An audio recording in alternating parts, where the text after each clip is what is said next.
Se você já saiu de uma conversa se sentindo confusa, culpada ou errada, mesmo tendo começado segura do que sentia, se você já se perguntou como uma relação que parecia amor virou um lugar onde você pisa em ovos, ou se em algum momento você pensou, talvez o problema seja eu, esse vídeo é para você.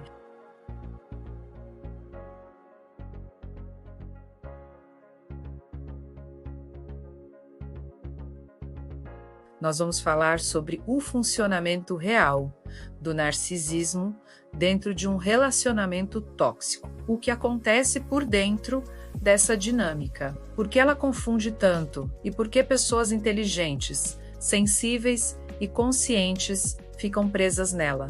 Esse vídeo tem como objetivo promover a facilitação de devolver clareza a quem perdeu a própria referência interna. Antes de qualquer coisa, precisamos limpar o terreno, porque a palavra narcisismo foi banalizada. Nem toda pessoa egoísta é narcisista. Nem todo relacionamento difícil é um relacionamento com um narcisista. E nem toda relação tóxica envolve um transtorno de personalidade. Mas existe um padrão relacional muito específico, muito destrutivo e muito comum, que gira em torno de uma estrutura narcisista. É sobre esse padrão que vamos falar.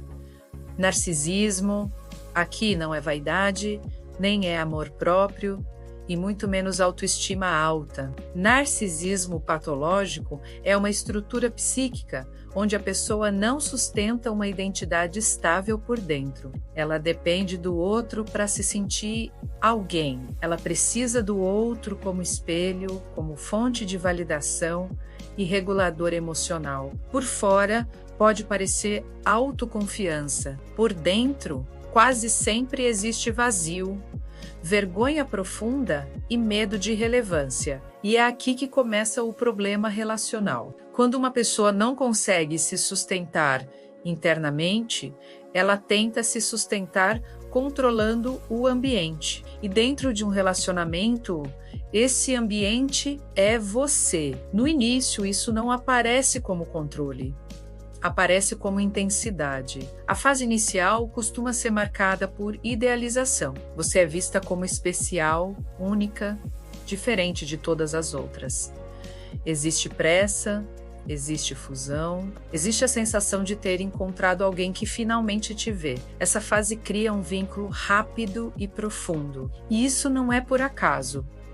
A idealização não é amor maduro, e sim projeção. A pessoa projeta em você aquilo que ela precisa para sustentar a própria identidade. Você vira o espelho onde ela se sente poderosa, admirável, segura. Enquanto você sustenta essa imagem, tudo parece funcionar. O problema começa quando você deixa de cumprir essa função sem perceber. Quando você expressa um limite, quando discorda, quando cansa, quando adoece, quando se torna humana. Nesse momento, algo quebra internamente nessa pessoa, porque o espelho falha. E então começa a segunda fase, a desvalorização. Mas atenção, isso raramente acontece de forma explícita no começo.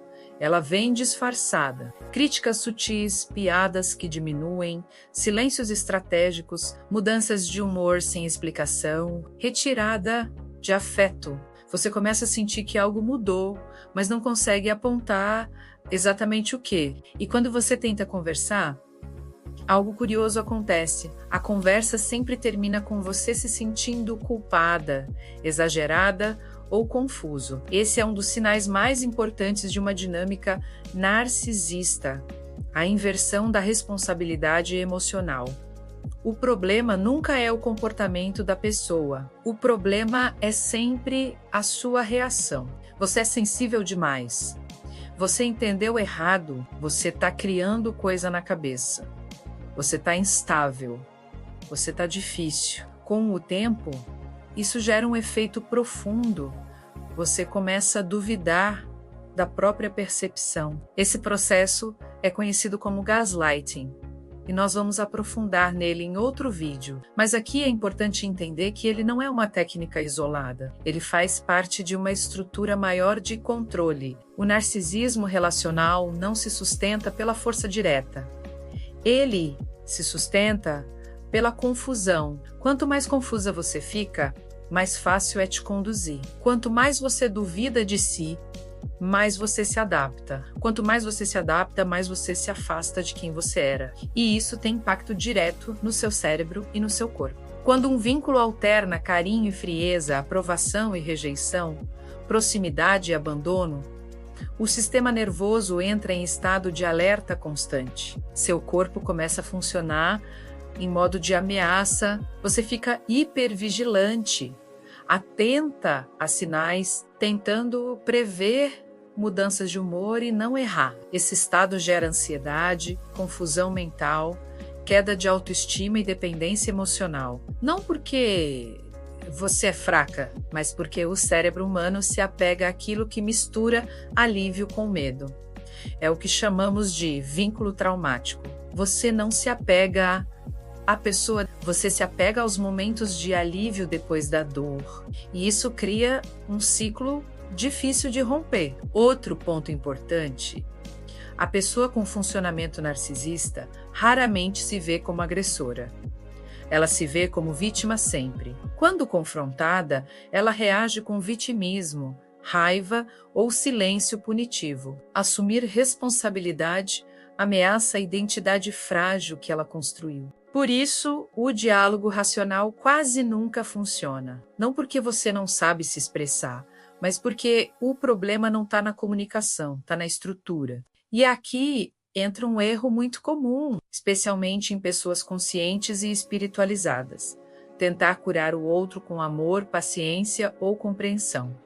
Isso não funciona e pode ser perigoso, porque enquanto você tenta salvar, você se apaga. Nenhuma espiritualidade verdadeira exige autoabandono. Nenhuma consciência elevada justifica permanecer onde sua integridade é corroída. Quando um relacionamento te pede para diminuir sua percepção, sua verdade, sua identidade para funcionar, ele não é um relacionamento de amor.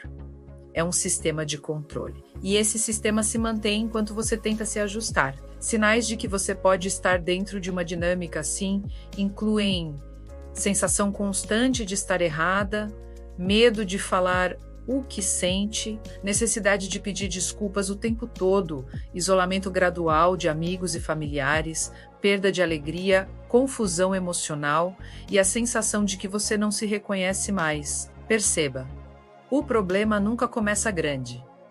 Ele começa sutil e cresce à medida que você se adapta. Por isso, o primeiro passo para sair desse tipo de vínculo não é ir embora imediatamente.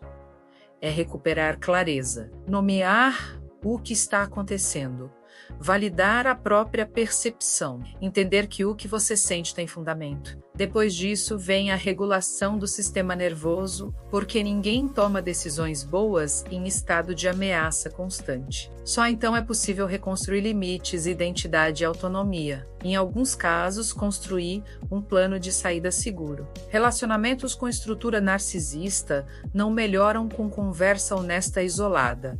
Eles melhoram apenas quando a dinâmica de poder é interrompida. Isso exige consciência. Esse vídeo é o primeiro passo dessa consciência. No próximo vídeo, nós vamos aprofundar as técnicas de manipulação emocional usadas dentro de relacionamentos tóxicos, porque entender a estrutura é essencial, mas reconhecer as ferramentas é o que devolve poder. Se esse conteúdo fez sentido para você, compartilhe com alguém que pode estar vivendo algo parecido. Informação clara salva tempo, saúde emocional e, em muitos casos, vidas inteiras. Cuide de você. E até o próximo vídeo.